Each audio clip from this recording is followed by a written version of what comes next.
Hi, I'm Dr. Hamad Chauhan from World Medicine Hub, and today I'm going to discuss yet another episode which is very important in Indian setting, and that is cognitive load theory and skill learning. So I have seen, like when I attend conferences, cognitive load theory is generally not discussed, and the scene educator or the instructor they usually don't talk about skill learning in relation to cognitive load theory. So now, when we talk about skill learning, of course, we are learning skill all the time and we are happy to learn new skill. So, when we talk about skill learning, automatically David Kolb comes to our mind. So, in 1984, he described four stages of skill learning. So, the first is like you have a concrete experience. Second is reflective observation. The third is uh, abstract conceptualization, and the fourth is active experimentation. So these are the four stages, and I will urge the instructor who are teaching skill that please take into account these four stages of skill teaching as well as learning. Okay, so what happened in stage one, like in concrete experience? So in concrete experience, the instructor or the demonstrator demonstrate the skill, the various procedure, various steps, and the delegates or the novices. And mind you, this lecture is about the novices, delegate who are new in skill learning, not for expert. Because delegates learn from work example, and the expert they learn from problem-oriented skill. So now coming to the concrete activity. So like I am the instructor, so I will demonstrate this skill, various steps, okay, what is required and how it is done. Now the delegates or the novices, they observe that skill. Now after observing skill, now I will ask them to give them some time to reflect upon that. Reflective observation. Reflection is very important. Like what I mean by reflective observation, like they observe like how the skill was done, why it was done, like why and how of this skill, okay, and what were the steps involved. So they reflect upon their thinking. Now after reflecting, they have some kind of abstract conceptualization, again the why and how of why the skill was done, how it was done, and what are the various equipment and what are the various movement we need to do, what are the precautions we need to take. So they have some kind of, it is not concrete, abstract, they have some kind of idea, okay, not yet ready, fully formed in their brain. And then the fourth stage is like active experimentation. Then the instructor asks the candidate to perform the skill so that they have active experience, and that experience get into their long-term memory and get into the schema. Okay, these are the four stages. Now, how are we teaching skill in India? So I have seen in various courses, I have some interest in skill teaching because I'm a senior educator from Boston and I have done some work in simulation. So to me, if I have to teach a skill, how will I teach it?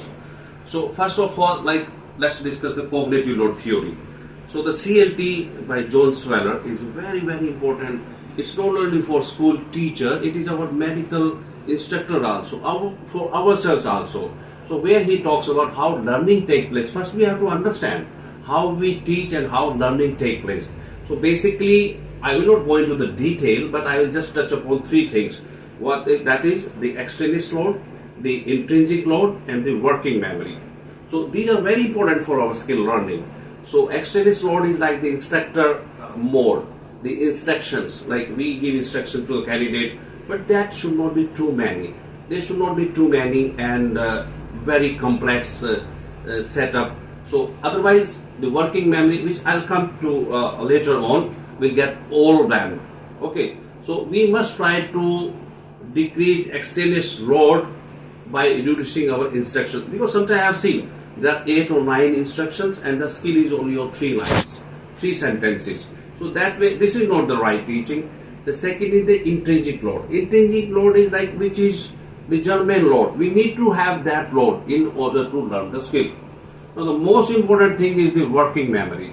So our working memory is a very limited space. Like you can compare your working memory to your phone memory. So when your phone memory is full and you want to push more data, more photos, videos, then it doesn't take. Okay, they bounce back. Similarly, if our working memory is full and we try to teach new skill or we try to learn new skill, that nothing will go inside. They will bounce back. So in order to learning take place in an effective manner, we must need our candidate to keep their working memory free. And that we can do number by number, like reducing the extraneous load. Okay. Now coming to the actual skill learning. Now we must, like our mind doesn't like complex things. That's why there are biases. Our mind want to solve complex thing or want to convert the complex thing into the simple one. So that's why we have the biases, various kind of biases. So that is why we must break the whole skill into micro skill. That way our working memory space which is used for learning will be less, and there will be more automation, and there will be more things going into schema or our long-term memory. Now I will just illustrate my example with internal jugular vein insertion. So now I have seen instructor, like I'm not criticizing anyone, I'm just discussing these things for our learning sake. So they will come positional based and discuss theory, and then go inside at an angle which is described ipsilateral nipple. They will go 3-4 centimeter inside in one go with a 10 ml syringe, which is not right. Must take 2 ml or 3 ml syringe when you are taking central line, and they will just go inside and then come back. So that's not known. So how it should be done?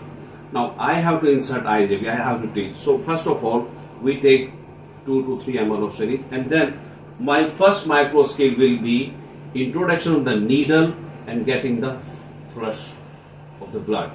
So now now we know the angle, we know the direction, ipsilateral nipple, central approach. Okay, so I'm not doing the actual skill, but I'm demonstrating. So we will go like this anyway, and like, okay, I get the flush. That's one micro skill. Secondly, the most important thing in central line or catheter insertion is stabilize the needle. So this is very important micro skill. You must stabilize the needle either with this, resting your hypothermic eminence on the chest, and this has to be solid rock. Otherwise this will get dislodged, and I have seen many times, it happens with me many times. So you stabilize the needle. This is the second micro skill, and the third micro skill will be passing the guide wire. Okay, and then remove the needle and stabilizing the guide wire all the time, because if guide wire comes, then your procedure is flop. So passing the guide wire, taking out the needle and stabilizing the, now this is the guide wire. Okay, then that will be the third micro skill. The fourth will be dilatation, threading the catheter over the guide wire and checking all the ports. So I have divided this IJV insertion into 4 micro skill. So now I am not putting too much load on my working memory so that it get overwhelmed and it doesn't go into chunking or automation, doesn't go into schema. Okay, the schema is the arrangement of like our memory in the brain. Now, what are the advantages of breaking this skill into micro skill? Because as I told, a minimum space of working memory is used, then retention is more, subsequently the learning is more, and then your performance is better. And then when you combine all micro skill, then definitely the result is good. Okay, and the one more advantage is that you can integrate this skill into other procedure also. Now we have long Seldinger technique. Now if I ask you these steps to do a pigtail catheter insertion, I think if you reflect upon these steps, if you imbibe these steps, then you can do even pigtail. Like, what are the steps? You know the micro skill. Okay, you don't know how to put the pigtail catheter, but you know the micro skill. Now first micro skill is like through the intercostal space, put the needle. Okay, stabilize the needle, put the guide wire, take out the needle, dilate and push the pigtail catheter, aspirate. So you can transfer this knowledge into real world scenario. That is the main advantage. And the next thing I want to talk about the pre-workshop assignment, which is not given in India. I have tried many times in many workshops, many conferences. I have requested them, please give the candidates. But I think we need to change our this OK plateau syndrome. Just 2-3 days back, we form a WhatsApp group, then we start disseminating information, which is not the right method. Somehow, I'm not criticizing anyone. Please, for God's sake, people get annoyed with me, and I'm having a lot of problem. And my intention is just to teach what I know and what is done in the West. And because now social platform is there, so I come to know about these things. I do various courses, and we must not suffer from halo effect or the clone culture which the premier institute suffer. Because if you are a good surgeon, doesn't mean that you are a good teacher also. You are a good communicator also. These things Indian must understand in order to excel in fields, in their field. Okay. Now, this is the concept of pre-workshop assignment. Of course, when you read ATLS, when you go for ATLS, there is a like pre-workshop assignment. There is a whole lot of book, I think 400 pages. I don't mean that. Okay, ATLS is a well-structured course. There are better people who have designed them. But when we are teaching some local skill, then please give them 3-4 pages of pre-workshop assignment instructions. Now, like if I suppose teaching intubation, so I'll give them various vocabulary. You must have some relevant knowledge. So this is a concept of vocabulary and relevant knowledge. So I will teach, I'll give them like what is vocal cord, what is valvula, what is arytenoid cartilage. I'll give them the photographs also. What is like Bergman, what is eye chair, what is suction, what is difficult intubation, what is CICO scenario, what is bronchoscopic intubation, maybe Y-scope, Woozy, calorimetric, capnograph, a graph with the intubation. So, and a chest X-ray.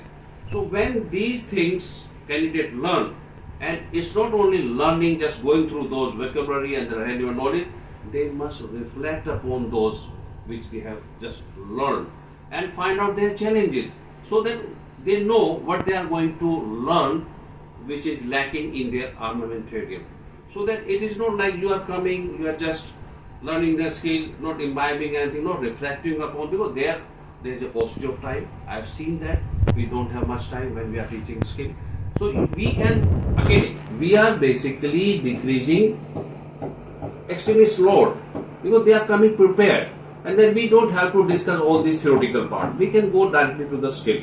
So this is my humble request to all my instructor colleagues, my teacher, like please take account into cognitive load theory, break this whole skill into micro skill, and do have a concept of working memory. And I hope if we teach, and we need more of these kind of stuff, because education in our institutions are not good. They don't come to us with all kind of learning. Okay, so there is a deficiency there also.